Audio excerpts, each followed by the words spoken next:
সকলোৰে আগত কিন্তু আমাৰ দলে গৈ থিয় হয়।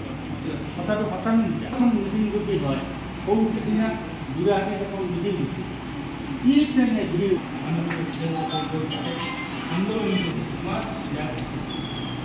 য'তে হয় আজি আমাৰ পৰম শ্ৰদ্ধা দলীয় দলপতি আমাৰ ইউডিএফ দলৰ আইটি সেল গঠন কৰাৰ কাৰণে এখন সাধাৰণ সভা অনুষ্ঠিত হ'ল আৰু এই সভাত সৰ্বসন্মতিক্ৰমে সভাপতি হিচাপে ছফিউৰ ৰহমানক নিৰ্বাচিত কৰিলে।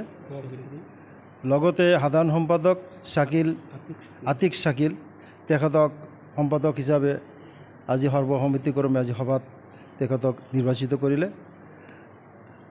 আশাবাদী আমি অহা দিনত আমাৰ ইউডিএফ দল আৰু শক্তিশালী হ'ব।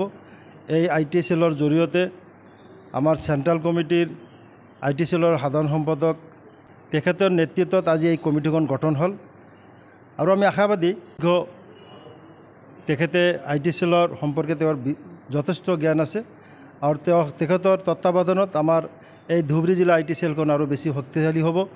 অহা দিনত 26ত আমাৰ যিখন বিধানসভা নিৰ্বাচন আছে সেই নিৰ্বাচনত ক্ষেত্ৰত এই আইটি সেলৰ জৰিয়তে আমি যথেষ্ট জনমত গঠন কৰিব পাৰিম আৰু আমাৰ দল শক্তিশালী হ'ব।